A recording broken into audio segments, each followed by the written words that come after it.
Hello everybody, welcome to JLABTV. I'm JLAB and this is Football Manager 2017, the Unemployment Challenge, and we're looking at the only signing I made during the January transfer window, Calvin Sutherland.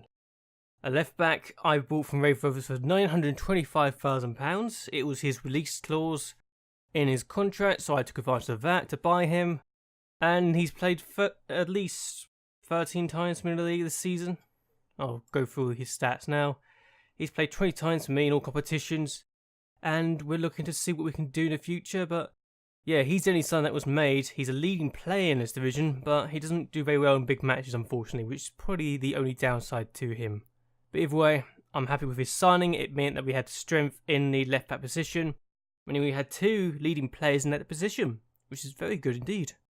But let's see how we get on in the last 5 months of the Football League campaign and see how far we got in the Europa League and the Scottish Cup, shall we? In my first game of the new year, we were hosting Partick Thistle and they beat us 2-1 in a match. We took the lead inside the first minute. Admittedly, I must confess I got a bit cocky because we took the lead so early on. I didn't think, we won't be caught by it means at all. We should be fine. We weren't fine, we were beaten, and we deserved to lose. The next match we had, of great importance to me, was the home game with Celtic against their new manager, John Kennedy, and we won 2-0. First game I've ever had against them, we absolutely dismantled them. And I'm very happy we got the result, really. Kennedy is still in trouble, apparently, because of what happened this season, which I'll get to in a bit. But either way, it's a good result. The next game of great importance to me was the Scottish Cup 4th round match against Falkirk, and we almost threw it away. But Saran Kuma got a hat-trick to ensure we were through to the next round, and we threw a 2-goal lead to Lundby 2-2. But thank God for Saran Kuma getting that hat-trick so late on. The next game of great importance to me was the Scottish Cup 5th round match against Raith Rovers. We were 1-0 down at one point, but we came back to get a 3-1 win. It was actually the first game that Mark Bresnik had come back from his injury, and he scored in it. So that's good. That's really good indeed. Next game of great importance to me was the Europa League first knockout round first leg match against Porto. The side knocked us out last year, and we went 1-0 down and lost 1-0 after a 22nd minute goal. It was disappointing, but it gave us an opportunity to say, well, we can get back into this because we only lost 1-0. The next match of great importance to me was the Europa League second leg match against Porto, and we won 3-1.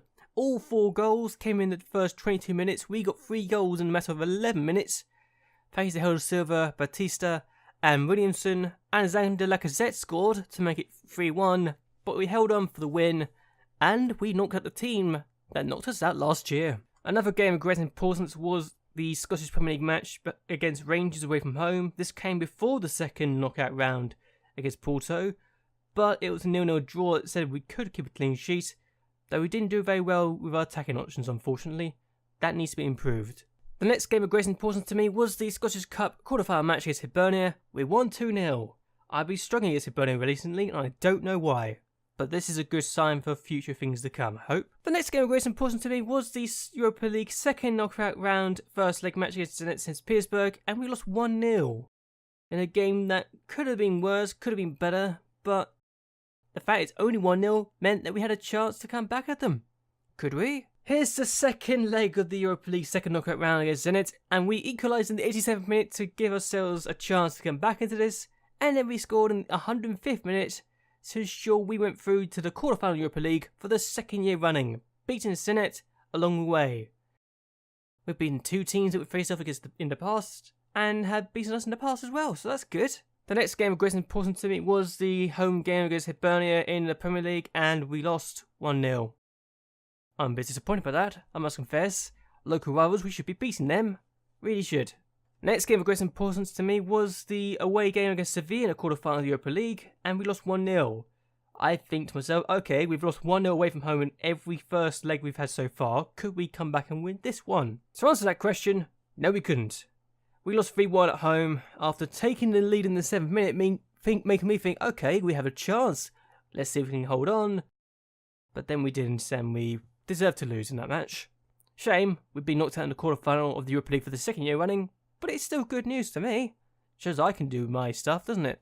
Some other games now, we lost 2-1 away from home against Partick Thistle, who have our number this season, which is really frustrating to me, because I don't know why I'm doing so badly against them. And another match between the two severe games was the 3-3 draw we had against Celtic. We were 2-0 up at one point. They got it back to 2-2. We made it 3-2 before half time. Before they equalised and make it 3-3 just after the beginning of the second half. But hey, it's a point. I know we didn't win, but it's still a point that I can be happy with. Now I'm going to go through the 5 Scottish Premier League Champions group matches that we had, and the first of those was against Falkirk. We won 1-0 here to ensure we were within touching distance of being the SPL champions for the second year in a row, and for the third time in 4 years. Our next match was at home against Celtic, and it was this game that we managed to win 3-1 to secure the SPL title. So we are now the 3-time SPL champions in the last 4 years. I think I've done what I want to do now. The question is, could we keep our focus for the next 4 matches? Unfortunately, I forgot about this game. We beat Rangers in the Scottish Cup semi-final to get to the Scottish Cup final. Second time in 3 years, good for us. And if anything, that defeat in the Scottish Cup semi-final against us ignited something in Rangers, because they managed to beat us 2-1 at our ground. Another disappointing defeat as far as I'm concerned. Then we went to Partick Thistle and they beat us again. I do not know why I hate playing against them, but we seem to struggle against them a lot this season. I don't know why. Then we went to Hibernia and we got absolutely slaughtered. Worst performance of the season by some distance, really, as far as I'm concerned. We should not have been so poor. We really shouldn't have been. We then went and played Partick Thistle in the Scottish Cup final. We took the lead. They equalised. We took the lead again in extra time. They equalised again in extra time. Then they went to penalties. Then we lost 4-2 on penalties. And for me, if this is my last game as Hearts manager, that is not how I wanted to go. But I've done a lot for this club. I mean, I've got 3 league titles and 3 cups in just over 4 years. That's more than a trophy every year, on average, and that's great. It honestly makes me feel really good about myself. It's like 3 trophies every 2 years, and that is great. But anyway, let's see how the Scottish Premier League ended in the end. So this is the final table of the Scottish Premier League, and Celtic and Hibernia are both in the Champions League. Partick Thistle finished 3rd. Rangers and Celtic finished 4th and 5th respectively. I can't quite believe I'm saying that either. It's also the first time in over 59 seasons that neither of the old firm have finished in the top 3 in a league campaign. The last time this happened, I'll go through this with you because seriously this is quite fascinating to say. The last time that neither the old firm were in the top 3 was all the way back in 1964-65 when Kilmarnock won the title, Hearts finished in 2nd and Dunfermline finished in 3rd place. That was the last time neither the old firm were in the top 3. And it's very rare that neither of them are in the top 3 either. Because it just doesn't happen, really. I think it is one of a handful of times it's ever happened. I'm going to go through this again because I don't think it's ever been many times it's happened. In fact, it's actually just 1 or 2 times that neither the old firm has finished in the top 3 ever. That's incredible. I didn't realise just how much that is. How much they dominated this division, really.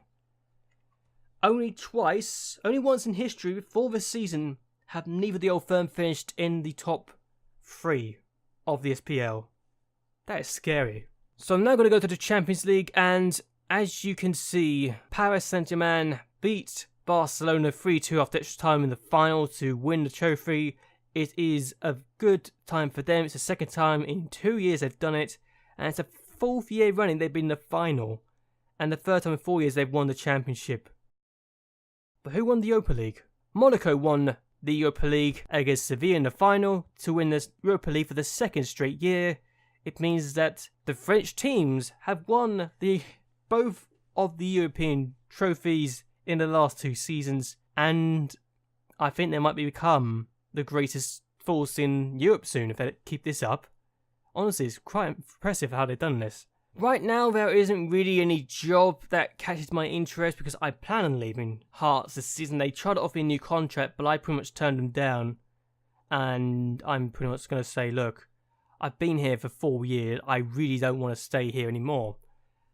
I think what I've done at Hearts is incredible as it is.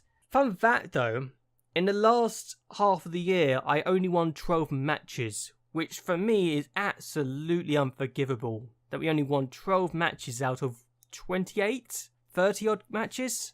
Stupid really, really is. But yeah, I plan on making a change of, well, I plan on having a new scenery soon. And with the European Championships happening this season, I feel like I can definitely get something going for ourselves. Because with all these teams in the European Championships, somewhere, there's going to be a job opening up. Some big team will lose their manager because they want to go and manage a team in this division, in their country, and they want to manage a country. Managers will leave the club team, and therefore open up opportunities for me to overtake another team. Whether this works or not, I really don't know. But either way, that's important for me. I need to do this in the future and see what I can do right now. But anyway, I'm going to end this video here. I hope that you guys have enjoyed this video. Hope you like and share this video. And that you subscribe to my channel. It really does help me out a lot. But until next time, goodbye and well, good night.